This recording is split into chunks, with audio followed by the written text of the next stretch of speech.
Ahora bien, no me quiero ir sin antes resumir lo que implican estos libros de texto y la nueva escuela mexicana. Porque aquel que piense que el logro se sostiene sobre la producción de millones de libros y su reparto en las aulas, aquel que piense eso debería sonrojarse, porque sigue anclado en el pensamiento instrumental neoliberal. El logro en los libros de texto no se sostiene sobre la forma del programa, sino por su fondo, por los contenidos, por la manera innovadora como se abordan, por convertirse en objetos simbólicos para un cambio cultural. Hoy, el gran logro de los libros de texto gratuitos estriba en reconocer cómo el magisterio se apropió de ellos, en cómo la sociedad los reconoce como el germen de una transformación. Por ello, cuando alguien me pregunta sobre la educación en México, suelo decir, México sufrió una transformación en su educación básica y normalista. Aquí le mando un fuerte abrazo y reconocimiento a alguien que no está con nosotros, Mario Chávez, pero que todos sabemos que sin la transformación que sufrió el normalismo, hoy no tuviéramos la paz que vemos en las aulas. Les decía, México sufrió una transformación dando un viraje a su modelo con una propuesta decolonial, comunitaria, emancipadora, anticapitalista y popular. Primero, reconozcámoslo, es decolonial porque rompe con las hegemonías eurocéntricas, con la visión historicista, científica y cultural de los países colonialistas. Rompe con la tradición de los círculos urbanos hegemónicos europeos, con la educación centrada en asignaturas fragmentadas, con el desarrollo de competencias laborales, y permite que sea el docente y su comunidad que completen una currícula sintética con los saberes emanados de su territorio, generando un espacio horizontal donde conviven los avances científicos, tecnológicos y culturales de las civilizaciones eurocéntricas con los saberes subyugados de nuestros pueblos. Esto lo hemos llamado codiseño curricular y da como resultado un programa de estudios analítico diseñado en cada aula. Hablamos de más de 300,000 centros escolares en la educación básica mexicana. Un programa de estudios analítico diseñado después de la reflexión crítica sobre las incongruencias y las desigualdades del territorio común a cada uno de esos colectivos. En pocas palabras, logramos desde lo institucional fomentar el diseño de millones de programas analíticos, misma cantidad de docentes en educación básica, todos esos programas desde una ecología de saberes. Segundo, nuestra educación es comunitaria porque rompió con la presión del neoliberalismo educativo y colocó al centro a la comunidad, y no a un estudiante aislado como el capitalismo educativo solicita. En la actualidad, trágicamente, no es el Estado a nivel internacional el obligado a ofrecer una educación democrática, sino somos todas y todos los que debemos asumir ese compromiso que empuja al mercado educativo, al individualismo, a la meritocracia, al oportunismo, al consumismo y el emprendimiento. Frente a esas políticas gerenciales importadas del ámbito empresarial, con las cuales se capacita, se deshumaniza a los obreros, México dice no y coloca en el centro de su modelo educativo al reconocimiento, la instalación, la organización de comunidades democráticas, diversas, demodiversas e interculturales. Tercero, México propone una educación emancipadora, y no solo porque el modelo abraza el paradigma crítico, las epistemologías del sur y la filosofía de la liberación. Por cierto, ahí observan, la siguiente lámina, los millones de libros de la Biblioteca CEP Centenaria, y les pido por favor que observen la última fila, nuestro último gran logro de la Secretaría de Educación Pública. Por primera vez en la historia de México se repartirá una colección a cada centro escolar en educación básica, ya sea un centro público o privado. También por primera vez, para ahorrar presupuesto y llegar a tiempo, esta Biblioteca Centenaria Paulo Freire no fue adquirida ni distribuida por la CONALITEC, así que esperen desde el día de hoy que lleguen esas colecciones. Y no cualquier colección. Hablamos que cada escuela recibirá la obra completa de Paulo Freire, sus 18 títulos, los cuales contienen las claves para el análisis de nuestras realidades y los principios para la búsqueda de una educación otra, una educación profundamente mexicana que surgirá después de la reflexión, acción y transformación en nuestros territorios. Disculpen el extravío. Les decía, nuestra educación es emancipadora no solo por estas condiciones simbólicas, sino por las condiciones materiales que se han generado.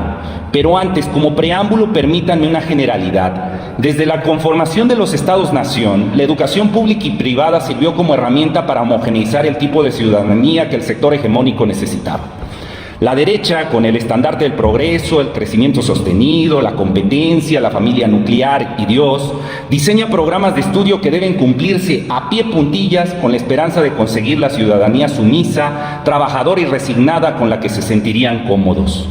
Sin embargo, lastimosamente, la izquierda actúa de manera semejante, con la bandera de la justicia social, la lucha de clases, la democracia, la fraternidad y la solidaridad. Se diseñan programas de estudio que deben seguirse a pie puntilla para conseguir al ciudadano revolucionario que luchará contra aquellos tiranos.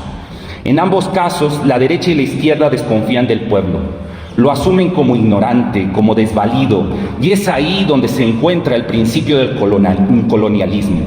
Nuestro presidente Andrés Manuel López Obrador realizó un acto revolucionario, confió en su pueblo, en todo su pueblo, no solo en los blancos barbados de ojos azules, sino en los morenos, en los desarrapados, como se diría, en los nadies.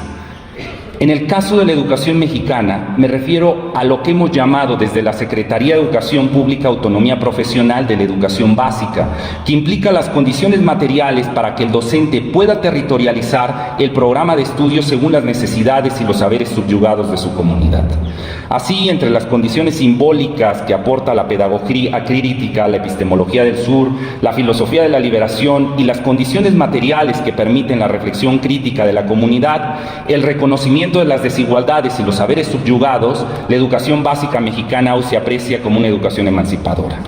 Cuarto, la educación básica mexicana como una estrategia anticapitalista. Aún falta mucho, porque las raíces del consumismo son largas y retorcidas, ya que no solo se encuentran en lo económico, sino también en lo cultural, lo social, lo emocional, etc.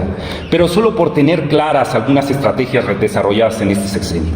En el 2018, 4 editoriales privadas, fondos transnacionales, podría decir fondos buitres, por la manera como desplazaron la participación de las pequeñas editoriales nacionales.